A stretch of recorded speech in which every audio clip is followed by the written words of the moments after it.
All right, let's talk about something fundamental. What is it that makes someone jump out of bed actually excited to go to work, while someone else hits snooze and dreads the start of the week? Well, that's the big question we're tackling today as we dive deep into Chapter 11, Motivation. Honestly, if you ever want to lead a team or run your own business, understanding this stuff is absolutely non-negotiable. So let's get right into it. So here's the plan for this session. We're going to start with the real core concepts of motivation. Then we'll travel back in time to look at the foundational theories from thinkers like Taylor and Mayo. After that, we'll get into the more psychological side of things with Maslow and Herzberg. And to wrap it all up, we'll see how all these theories actually work in the real world. Let's kick things off with the basics. So what really gets people going? Is it just about the money? Well, the textbook makes it super clear right from the start that it's way more complex than that. Researchers have looked at this across so many different cultures. Think about it. In Japan, teams might value group applause, while in America, workers might focus more on individual rewards. But even with all those differences, there's one thing that is totally universal: recognition.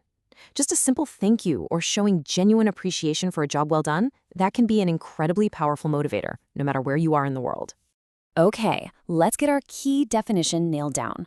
What are we actually talking about when we say motivation? Well, it's all about the factors, and that means things both inside you, like a sense of achievement, and outside you, like pay, that push people to act in a way that helps them achieve a goal. For a business, this is everything. It's the engine that drives an employee to not just get the job done, but to get it done fast and, crucially, to a really high standard.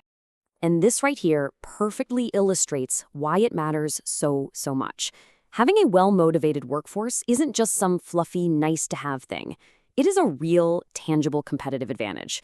Look at the benefits. It leads directly to high productivity, which means your costs per unit go down. It results in low labor turnover and less absenteeism, which saves a ton on recruiting and training new people.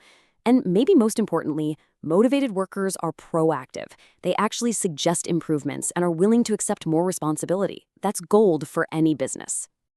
At its core, motivation is really about meeting fundamental human needs. And this diagram breaks it down beautifully into 4 key areas. We all need social connection, right? We get that from working in teams. We need challenge, the chance to learn and grow. We need significance, to feel like our work actually matters, and that comes from praise and recognition. And finally, we need certainty, which comes from things like a proper contract and job security. If a job fails to hit these 4 notes, you can pretty much guarantee you're going to have demotivated employees. Okay, so we've got the basics covered. Now let's jump to our first major theorist and see how all this thinking started. We're going right back to the very foundations of motivation theory, to a guy named Frederick Winslow Taylor and his, at the time, revolutionary idea of scientific management. Taylor's whole approach was, well, exactly what it says on the tin: incredibly methodical and scientific. He truly believed there was one single best way to do any job, and his mission was to find it using science. You can see the process laid out here. First, select the right person for the task. Then observe them like a hawk, noting every single little movement. Time it all with a stopwatch. From that data, figure out the absolute quickest method. Then, and this is key, train every single worker to do it that one best way. Supervise them closely, and finally pay them based purely on how much they produce. It's a very mechanical, almost robotic view of work, isn't it? Now, what's really fascinating here is the core assumption that all of this is built on. Taylor was a massive believer in what's called the economic man theory. That's the idea that human beings are rational creatures motivated by just one thing, and one thing only: money. That conviction led him straight to his favorite tool, the piece rate system, where you get paid a set amount for each widget you make.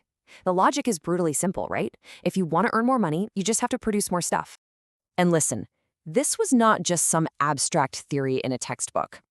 As you can see from this incredible image of an early Ford factory, Taylor's principles were the absolute engine of the mass production revolution. I mean, if you were a manager like Henry Ford back in the 1920s, this would have seemed like genius. It promised incredible efficiency, total control, and massive output, all by treating production like a hard science. So the big question is, how relevant is Taylor today? This table gives us a fantastic summary. That core idea of the economic man, yeah, that's largely outdated now. We all accept that people have a whole range of needs beyond just money. However, some of his ideas have definitely stuck around, even if they've evolved. Selecting the right people for the job, that's still a cornerstone of modern HR. Observing performance and finding the best method, we now call them time and motion studies, are still used, but the crucial difference is we now involve employees in that process. And piece rate pay? It still exists in some places for sure, but it's much, much harder to apply in today's creative and service-based jobs. So Taylor's view was very mechanical, treating people almost like components in a giant machine. But our next theorist, Elton Mayo, came along and introduced a totally radical new idea. He asked, what if motivation is actually more about the people than it is about the processes? This brings us to the very famous Hawthorne effect. So Mayo and his team went into the Hawthorne factory to run some experiments. They started tinkering with things you'd expect, like the lighting, the heating, rust breaks, assuming they'd find the perfect physical setup for maximum productivity. But something completely bizarre happened. It didn't matter what they changed. Whether they made the conditions better or even worse, productivity went up. And the real kicker? Even in the control group, where they changed absolutely nothing at all, productivity still went up. This result was a complete shock. It flew in the face of all the scientific management ideas of the time. So here's the crucial point. Mayo came to a groundbreaking conclusion. The physical conditions were not the main driver of productivity. It was the social and psychological factors. The simple act of being consulted, of being part of a team, of feeling like management actually cared about them and was paying attention, that was the real motivator. This was a seismic shift. It completely changed the focus of motivation theory away from the mechanics of the job and onto the person actually doing the job. So Mayo really kicked the door open to thinking about the psychology of workers. And that leads us perfectly into our next section, which is all about classifying those psychological needs. We're going to start with one of the most famous theories in all of business studies, Abraham Maslow's hierarchy of needs. And here it is, the famous pyramid. You've probably seen this before. Maslow's big idea is that our needs are arranged in a kind of hierarchy, like levels in a game. We are motivated to satisfy the needs at the bottom of the pyramid first. So once our basic physical needs for food and shelter and our safety needs are met, only then do we start to focus on the next level up, which is our social needs for belonging. After that comes esteem. And finally, right at the very peak, you have self-actualization. That's the desire to fulfill our absolute full potential, to become the very best version of ourselves. Now, here's what's so brilliant for us as business students. You can map this pyramid directly onto what human resource management does. This table shows it perfectly. A business satisfies our physical needs with a fair wage. It meets our safety needs with a contract and a safe place to work. It addresses our social needs through teamwork and good communication, just like Mayo talked about. Esteem needs? Those are met by recognition and chances for promotion. And right at the very top, self-actualization can be achieved through really challenging work that lets an employee grow their skills. A business that understands this and can provide for all these levels can create a seriously powerful and motivating environment. Let's keep building on this and move to our final major theorist. Friedrich Hertzberg took a slightly different angle. He didn't just ask what motivates people. He also asked the flip side of that question, what demotivates them? And his research led to a really fascinating idea he called the two-factor theory. Okay, this is such an important distinction to grasp. Hertzberg argued there are two completely separate sets of factors at play. On one side, you have what he called motivators, things like a sense of achievement, getting recognition, and the nature of the work itself. Notice how these line up with the top levels of Maslow's pyramid? These are the things that actively create job satisfaction. Then, on the other side, you have hygiene factors, things like company policy, your boss, salary, and working conditions. Now, here's the crucial bit. Improving these hygiene factors doesn't make you satisfied. It just stops you from being dissatisfied. They are not opposites. Think of it this way. You can pay someone a huge salary, but if their job is mind-numbingly boring and they get zero recognition, they still won't be truly motivated. And this quote from Hertzberg himself just sums up his entire philosophy perfectly. True, deep motivation doesn't come from the external perks like a fancy office or even a higher salary. It comes from the intrinsic nature of the work itself. This is the absolute core idea behind what he called job enrichment. So how do you actually give them a good job to do? Well, Hertzberg laid out 3 key principles for job enrichment.